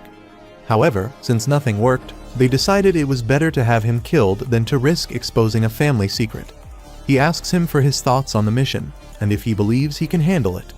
He replies that he will do it. Zed is surprised at Jin's straightforwardness and comments that he was prepared to say something to the guards if he found the mission unreasonable, given the danger posed by the Ice Palace and Mammoth's chaotic environment. However, since Jin accepted without hesitation, he says he likes his decisiveness and instructs that the three of them will depart in 2 days. Haytona Runcandle then asks if Jin is really going to Mammoth, still taken aback by the danger involved. He asserts that since he already expressed his willingness to go, there's no reason to deter him. Until the mission, afternoon training is cancelled to ensure their personal training doesn't interfere with the mission. They all agree. Haytona Runcandle calls out to Jin. He asks what's up. Haytona Runcandle suggests that if needed, Jin should reveal his identity as a Runcandle. Daytona Runcandle agrees, stating that if Jin does so, no one will dare to trouble him. Jin Runcandle expresses surprise at their concern for him, asking when they started caring. He clarifies that they're saying this to prevent his death, as they're going to push him hard. Jin Runcandle advises them to make a firm decision until his return, then strikes his sword against the clear rock, startling both of them. He questions whether they prefer their older sister over him. Zed Runcandle instructs Haytoner Runcandle and Daytoner Runcandle to heed his words and prepare themselves. He emphasizes that until they are both strong enough, they shouldn't oppose him if they want to live a long life. The scene shifts to 2 days later. Mesa and her companions stand in front of Jin Runcandle and ask if he's heading to Mammoth, the lawless zone. He confirms that he is. She notices his hair color and inquires about it. He explains that he's in disguise and can't risk being identified as a Runcandle. She acknowledges his response with a nod. He adds that his mission differs from theirs, so he needs to use a separate teleportation gate. Their task involves a subjugation mission. She confirms this. He notices their somber expressions and asks if something is wrong. She replies that nothing is wrong. They just came to bid him farewell before they left. He seems surprised by her choice of words and asks what she means by farewells, emphasizing that this won't be the last time they see each other. He acknowledges that if luck isn't on their side, someone might die, but he assures them that worrying won't change the outcome. He advises them to focus on the mission ahead and complete their tasks without letting fear or uncertainty distract them. He assures them that he will definitely return, so they shouldn't get injured due to needless worrying. He places his hand on Belop Schmidt's shoulder, who responds with a yes and asks him to be careful. Jin acknowledges this and says that he will see them later. Gilly remarks to Jin that he's managed to find some cute ones for himself. Jin agrees and asks them to look after his companions well. Muraken reassures them, stating that his body is the Great Black, implying his ability to handle himself. Jin reminds Muraken not to get caught or draw attention to himself. Muraken curses under his breath, expressing frustration at Jin's perceived recklessness and urging him to be careful. Jin reiterates that he trusts Muraken's disguise and confirms that he's leaving. Gilly notes that Muraken won't be around either, so it will be quiet for a while. Jin suggests they think of this as a vacation, promising to bring back a souvenir when he returns. However, she expresses concern about his mission to assassinate the Ice Palace Master's lover, noting the danger of Mammoth despite Jin's status as a high-ranking cadet. The scene shifts to the Mammoth Lawless Zone, a place where the most notorious criminals gather. Thonk arrives and announces his presence, asking why no one is greeting him. One person points him out, asking if it's not Thonk, wondering if he's on the run again. Thonk confirms it with a laugh, stating that he's back. Jin Runcandle observes that this sanctuary for outlaws is said to be so filled with the energy of ruthless criminals that not even weeds grow there. As he enters the area, everyone turns to look at him. A man in a green outfit comments that they might have a new guy in town. Jin tosses a coin and requests a glass of cold water and a simple bite to eat. A man with a mustache catches the coin and remarks on Jin's boldness. Thonk approaches Jin and questions whether he's acting a bit too confidently for a newcomer, asking if he's a renegade X9-star knight or something. He questions whether Jin Runcandle is new to Mammoth and asks if he doesn't think he should learn their rules. He instructs him to quietly get on his knees and start licking his toes. In response, Jin Runcandle draws a knife, stabs the man in the neck, and asks how long he's supposed to wait. Everyone is stunned by this unexpected violence. A bald man laughs and comments that the victim actually died. Another person remarks that they figured it would happen sooner or later. Jin Runcandle reflects on his master's warning about Mammoth, noting that it's full of truly insane individuals. To be accepted by these outlaws, he would need to prove his skills and courage, just as his master had advised. He thinks about how much his master has helped him in both his past life and this one, hoping that one day he will be able to repay her. The man with the mustache offers him some food and assures him that it's not poisoned. Jin Runcandle replies that poison is forbidden in this town. At least, he knows that much. He acknowledges that he seems pretty informed for a young kid and asks if he has family in Mammoth. Jin Runcandle responds that it's none of his business. He asks what he is after. Drugs, perhaps? He mentions having some top-quality stuff that's been selling well recently, then inquires if he is searching for someone. Jin Runcandle clarifies that he's looking for someone, specifically someone by the name of Hister. He says there's no one by that name in Mammoth. He's sure of it. Jin Runcandle nods and asks if he can suggest a place to stay for the night, preferably one that's not infested with bugs. He tells him there's one place that fits the bill, an inn called Moonlit Well on the west side of the city. He adds that it's where the Mammoth elite often stay, so he won't need to create a scene there as he did here. At the Moonlit Well Inn in West Mammoth, Jin Runkandle walks through the lobby, contemplating his target, Alcaro Tzendler. He reflects that Alcaro is the spoiled son of a count who has lived a sheltered life without experiencing hardship. He is obsessed with pleasure and fun, relying solely on his lineage and good looks. Alcaro is a textbook example of a scumbag who is weak when faced with the strong and strong when dealing with the weak.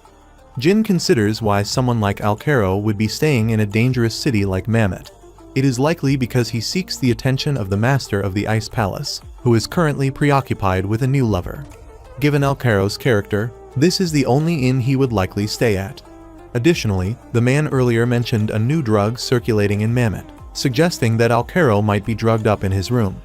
He reasons that since Alcaro is one of the masters of the Ice Palace's lovers, he will have bodyguards. Before making his move, Jin decides to assess the situation in the lobby. Just then, Alcaro Tzendler shouts at one of his guards, demanding to know why he can't get what he wants, reminding them that they had no issue obtaining it for him just yesterday. Jin Runkandle sees Alcaro from a distance and thinks it's his lucky day to meet his target so quickly. The guard replies that they can't allow him to do any more of that stuff, as their job is to protect him, not indulge his whims. Alcaro Tzendler curses and insists he's desperate, begging for the same substance, claiming he won't last an hour without it. The guard remains firm, telling him that they are there to ensure his safety, not to spoil him. Alcaro yells back, ordering them to shut up and threatening them with dire consequences. He warns that if they don't get what he wants immediately, he has a plan, and as soon as Honey returns, it will be off with their heads. He lets out an exasperated sigh. Alcaro Tzendler explodes with rage, asking how the guard dares to sigh in front of him, hurling insults and calling them filthy peasants. He proudly asserts his lineage as a member of the Tzendler clan. One of the guards punches him, exasperated, and asks how much longer they have to protect this scumbag. Another guard chimes in, wishing he would just die from his addiction and questioning why someone like him is even kept alive. The first guard lifts Alcaro onto his shoulder and tells him to keep quiet, reminding the others that their job is to do as they're told and that they cannot let their emotions get the better of them. Jin Runkandle observes that the guards appear to be at least 6-star martial artists, which means killing Alcaro would be straightforward. However, he realizes that the real challenge is getting away safely without the guards catching him. He also considers that poison is taboo in Mammoth, so if he uses it to assassinate Alcaro, it would cause a massive uproar. With the guards standing in the way of a direct approach, he contemplates a way to discreetly eliminate Alcaro within the confines of the Moonlit Well Inn. After mulling it over, he concludes that he needs a solid plan to proceed. He says to himself that he's made up his mind. After a while, Cirrus Indorma, captain of the Hidden Palace's 7 swords and daughter of the master of the Hidden Palace, walks with her guards and asks how many bodyguards Alcaro Tzendler has. One of her guards responds that he has 6 men. She sighed, apologizing that they had to work so hard because of an idiot who didn't know his place. Heighten notes that today is the end of all that and comments that her presence makes things easier. She remarks that she can kill someone like Alcaro whenever she wants, mentioning that he's currently at the Moonlit Well. She urges them to hurry, saying that good news should be delivered quickly. The guards agree and follow her.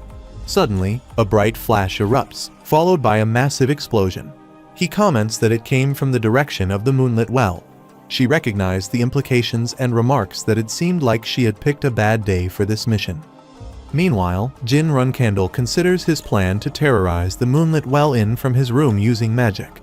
Although he's only a 4-star magician, he knows that by adding his spiritual energy, he can generate destruction equivalent to a 6-star level.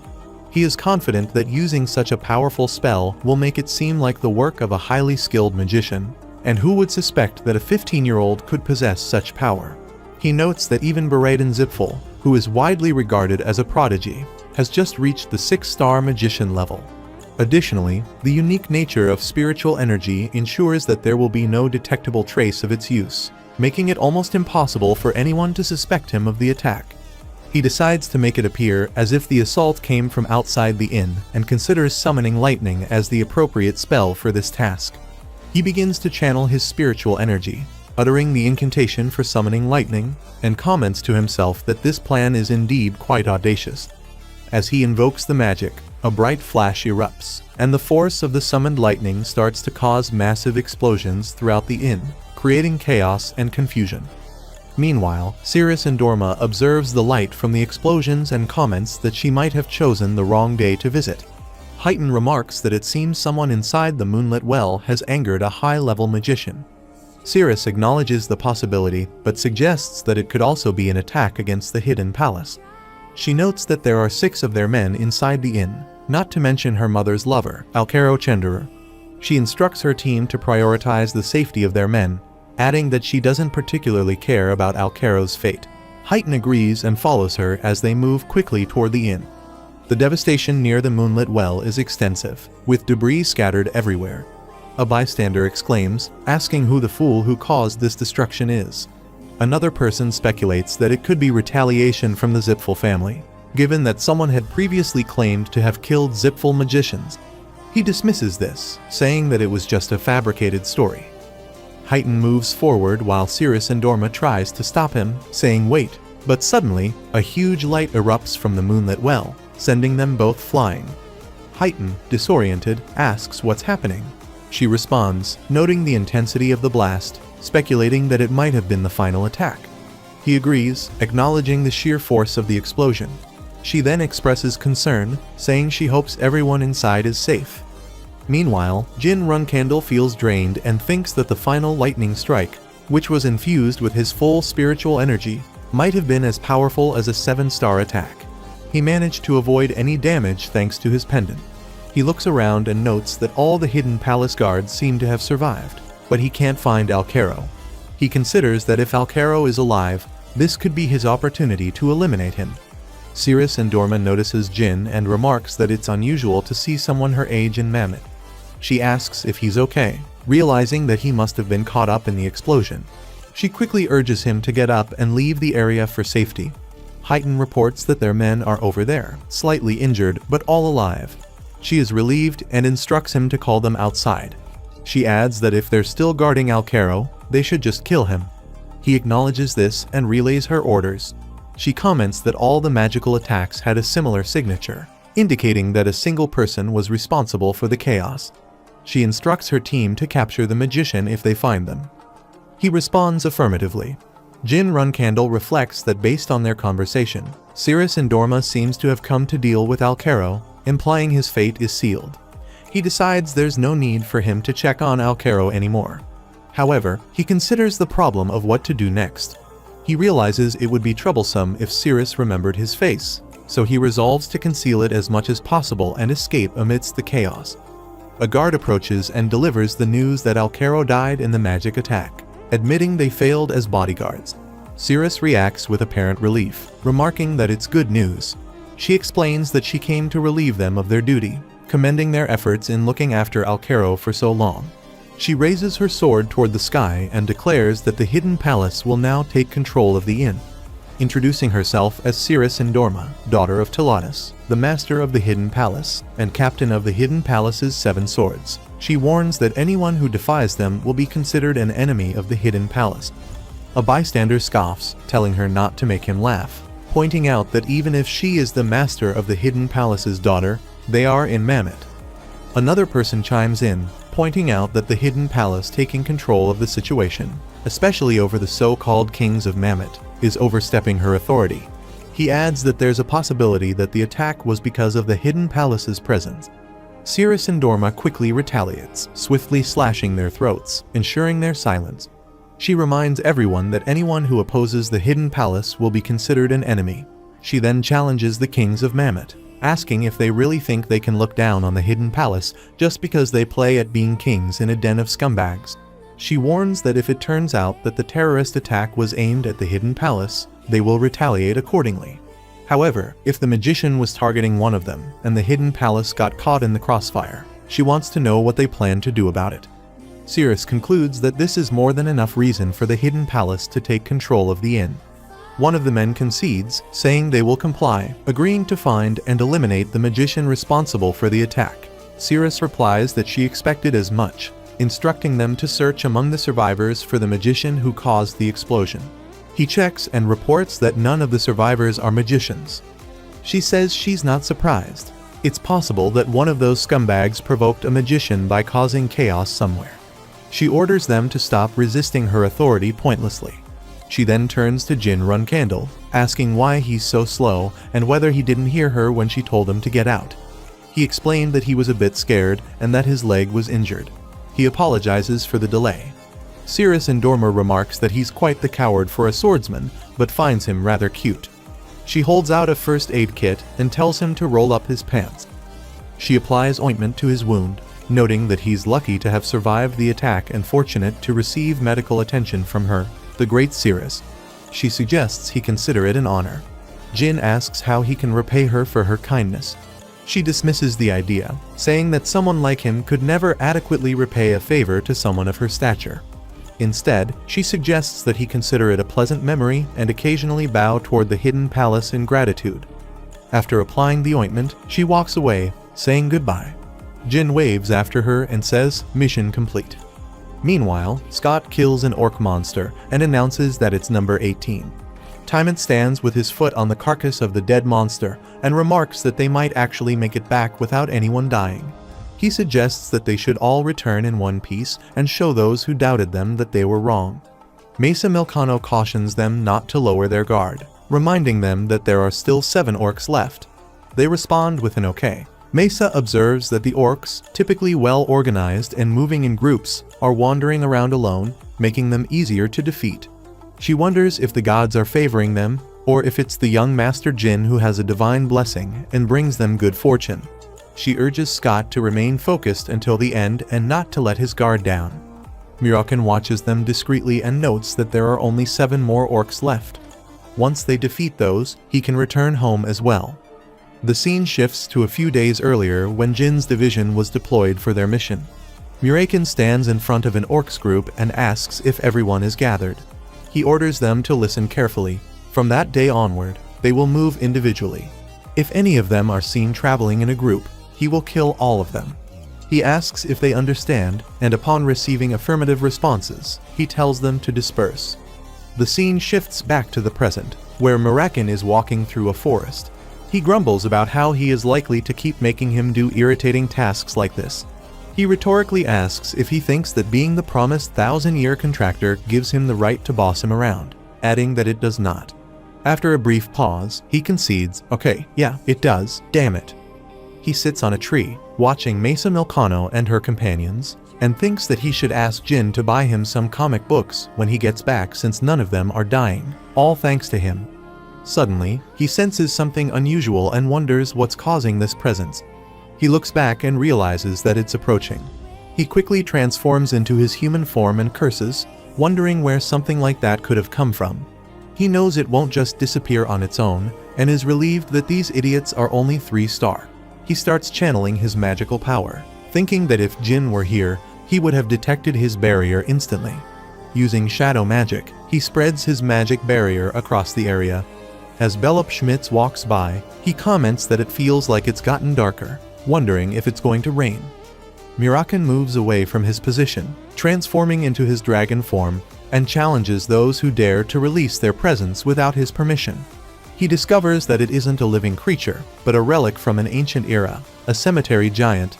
He is stunned, noting that dragons eliminated these beings 2,000 years ago. He questions why something meant to guard the graves of dead gods is here in all places. The cemetery giant kneels before him, but Muraken remains wary. He says whatever the reason, this isn't a fond reunion. He conjures a magic ball and hurls it at the giant, declaring that he'll eliminate it with a single strike. The magical blast hits the cemetery giant, destroying it instantly. Muraken advances, noting that it's been a long time since he used his powers at full strength, and now his entire body feels sore. He considers that this can't be just a random stray cemetery giant. It has to be related to the Zipfels in some way. Looking at the giant's shattered shield, he wonders what's going on in the world. He decides to keep this information from him for now, thinking he can protect him if anything significant happens. He muses that if he continues to grow at his current pace for the next 10 years, they might actually stand a chance against the Zipfels. Meanwhile, Transformer Bouvard Gaston informs Lord Vishukal that there's been a problem. His masterpiece, the cemetery giant, has been destroyed. Vishakel Giuliano, the vice leader of the revolutionary group Kinzilo, acknowledges that he heard the cemetery giant fall during the night. Bouvard Gaston confirms this and wonders who would do such a thing, describing it as vandalism against a work of art. Vishakel Giuliano indicates that the identity of the culprit is crucial. He reveals that the one who defeated the cemetery giant was a dragon, specifically the Dragon of Shadows, and he personally inspected the scene. Bouvard Gaston reacts with disbelief, asking if this means the dragon is aware of their grand plans. Vishakel Giuliano cautions that it's not entirely clear yet, but he considers it a warning. He advises him to keep a close watch on the area for now and promises to send some useful men to support him. He also mentions that they should arrange a meeting with the Zipfuls in the near future. The scene shifts to Zed Runcandle standing in front of all the cadets. He addresses Jin Runcandle, acknowledging that he managed to complete his mission successfully and returned safely from the hellhole of Mammoth. He notes that Jin's success has probably annoyed the flag bearers who assigned him the mission, as he exceeded their expectations. Jin thanks Zed, who then instructs everyone to disperse. The cadets respond with a unified yes. After a while, Jin Runcandle stands with his friends, chatting and laughing. Nearby, Male Hass asks Kajin Romolo if he's heard the rumors, mentioning that some magician coincidentally terrorized the inn where Jin's assassination target was located. Rima Hass comments that young Master Jin is incredibly lucky. Male Hass laments the unfairness of it all, remarking that not only is Jin a Runcandle, but he's also blessed with good fortune. He points out that some of them, despite their efforts, remain intermediate-class cadets at best. It's even more frustrating, he continues, because Jin is only a 4-star magician, and all his associates are merely 3-star. He asks Kajin Romolo if he's just going to stand by and let this happen. Kajin Romolo responds by saying that there's nothing they can do but watch. He adds that, despite their resentment, Jin is still a pure-blood Runcandle, and unless Lady Mayu and Lady Anne give them a direct order, they have no choice but to tolerate him. Jin Runcandle notices them and starts to approach them. Jin Runcandle asks what's going on, hinting that he might have overheard their conversation. Kajin Romolo responds that there's no way he could have heard them from that distance. But as he approaches, he apologizes and says that he actually heard everything. He asks him how his arm is doing. Kajin Romolo replies that he's grateful to the young master for cutting it off cleanly, which made it easier for the doctors to reattach it. Jin comments that it's good to know, adding that their conversation seemed quite interesting. Kajin Romolo justifies it by saying that all commoners can do against the young master of Runcandle is talk behind his back, and he hopes that Jin will understand and forgive them. He responds that there's really nothing for him to understand, given that he's not a flag bearer yet, and technically, he's not their superior either. Kajin Romolo agrees but points out that it's only technically true. He adds that with a single word from Jin, he could easily have a lowly idiot like him whipped. Jin Runcandle asks why Kajin Romolo thinks he would do something like that.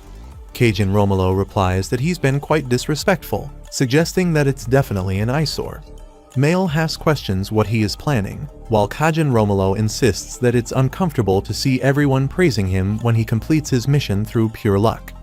Jin Runcandle corrects him, saying that he wasn't calling him an eyesore for mocking or disrespecting him. He draws his sword and explains that as a 5-star knight, Kajin Romolo is one of the most skilled knights in the intermediate class. This might mean he's even stronger than him. He asks why they resort to trash talking behind his back if they're that capable. He clarified that he was clear. They can challenge him anytime they want. Kajin Romolo asks if he is serious. He confirms that he is and invites him to draw his sword, warning that he has no intention of holding back, so they should do this properly. Kajin Romolo says that he doesn't want any aura restrictions. He claims he heard him correctly. Kajin Romolo warns that he will regret it and threatens to attack him. Jin Runcandle blocks Kajin's attack with his sword, thinking that his strikes are powerful, but they don't compare to those he will face in the future. Kajin Romolo moves to attack him again and asks if he can finally see reality, adding that he is not yet at a level where he can challenge him. Jin blocks the attack while Kajin Romolo kicks him to push him away, then tries to strike again. Jin Runcandle steps back and thinks he can see the pattern, just like the day he was hit by the steel marble because of Haytona. He can see the trajectory of Kajin's attacks, recognizing that although a sword can cut through the air in countless ways, there are not many trajectories that a 5-star knight typically uses. He blocks another attack and realizes that if his opponent is driven by rage, the fight could end quickly. Determined, he plans to finish the duel in 3 moves. He says he has read all his attacks. He can't beat him. Kajin Romolo retorts that he's talking nonsense and moves to strike. Jin Runkandle blocks the attack, thinking that first, Kajin will slash left. Then he will perform an erratic upward swing, and finally, for his ultimate move, he will use an aura strike that is unblockable for a 4-star aura user. He blocks the attack and is thrown backwards, but he regains his footing and seizes his sword. Kajin Romolo, surprised, asks how Jin managed to counter his final attack. Jin Runkandle calmly responds that he thought it would take a few years, at the very least, for him to achieve a 5-star aura level. Kajin Romolo accuses him of tricking him, but Jin says he didn't deceive anyone. He just knew Kajin didn't understand him very well, and he doesn't engage in fights he can't win. Meanwhile, Haytona Runkandle and Daytona Runkandle are shocked by what they just witnessed. Haytona Runkandle asks what is happening over there. He wonders if he has defeated Kajin. Jin Runkandle downplays the event, saying it's nothing serious. Haytona Runkandle accepts this and nods, letting the matter rest. After a while, Anne Runkandle asks if Jin defeated Kajin and whether he truly expects them to believe it. Kajin Romolo admits he has nothing to say. Anne Runkandle questions whether Kajin took a bribe or went easy on Jin because he is a Runkandle. Kajin Romolo firmly denies it. Mayu Runkandle then asks what really happened, wondering if Kajin is claiming that Jin became a 5-star aura user at just 15 years old. Kajin responds that everyone on the training ground saw it. It wasn't just him. Jin's aura definitely resembled that of a 5-star user.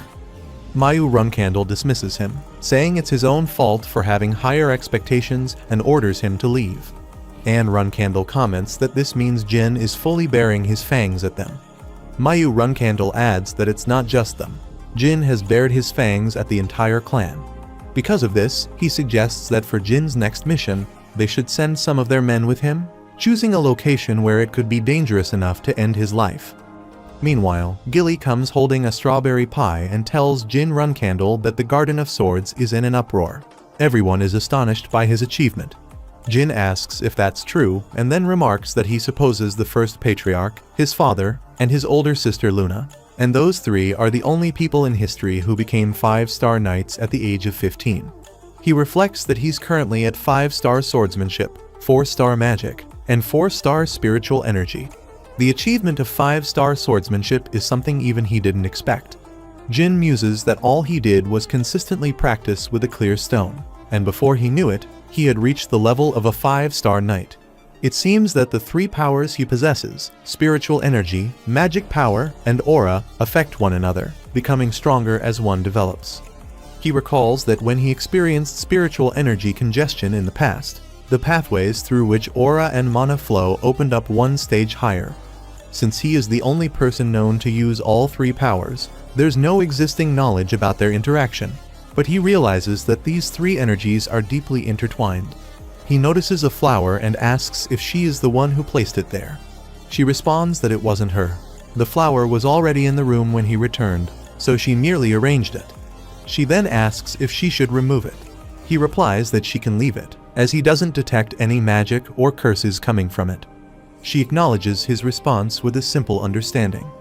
He says that now that he has openly revealed he's a 5-star knight at the age of 15, his siblings are going to be feeling the pressure, including his older brother Joshua, who is one of the top candidates to become the next patriarch.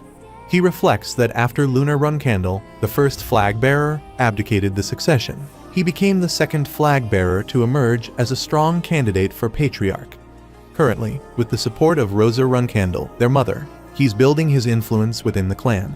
He notes that it might have been advantageous to keep his skills concealed a bit longer, but he decided it would be more beneficial to reveal his current strength.